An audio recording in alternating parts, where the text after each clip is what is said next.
For many people, the new year signals new beginnings. Well, that's certainly the case for some southern Kentucky residents after a December tornado damaged their home.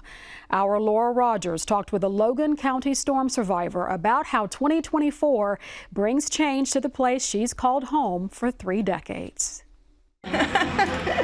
As a family resource director in Logan County Schools and advisor to the Olmsted Rambassador Leadership Group, Raquel Nash is accustomed to helping others. But on December 9th, it was Nash and her family who would need support when an EF2 tornado hit their home in the Olmsted community. Me and my husband Tracy and our therapy dog Millie. We all took shelter, and about the time that we got in our bathroom, we started hearing what you hear everybody talking about, the train sound and the wind.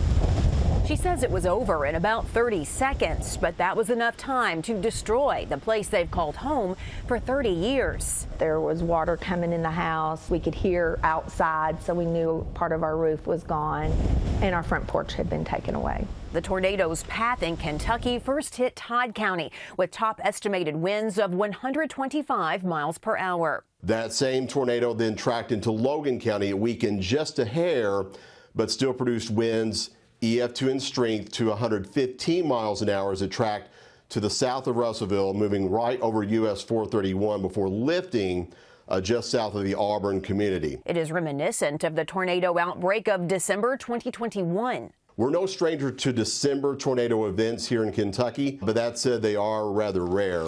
Have you tried this stuff? Nash says her community was hit hard 2 years ago, affecting many families within her school. As far as family resource goes, we were off and running the whole time, helping our families. But this time it was Nash on the receiving end of those recovery efforts. The outpouring of our community was just amazing to see everybody pull together during that time and even this time.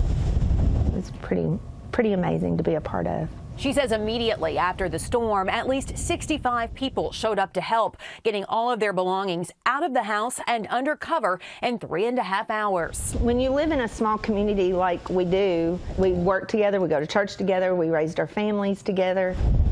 And they respond to challenges together, stepping up to help when times get tough. The whole house will have to be gutted because of the rain and the water damage. But she says that's okay. She's just thankful everyone is safe. Her focus now shifting to the repairs and renovation needed to move back home. It's home. That's the only place we've lived the whole time we've been married. We raised our 2 boys there. People have asked, well, will you rebuild there? And I was like, yeah, we're not leaving Watermelon Road. We're not going to leave that corner on Watermelon Road. That's home. For Kentucky Edition, I'm Laura Rogers. Thank you, Laura, and good luck to her. The National Weather Service says the tornado was on the ground for more than 22 miles.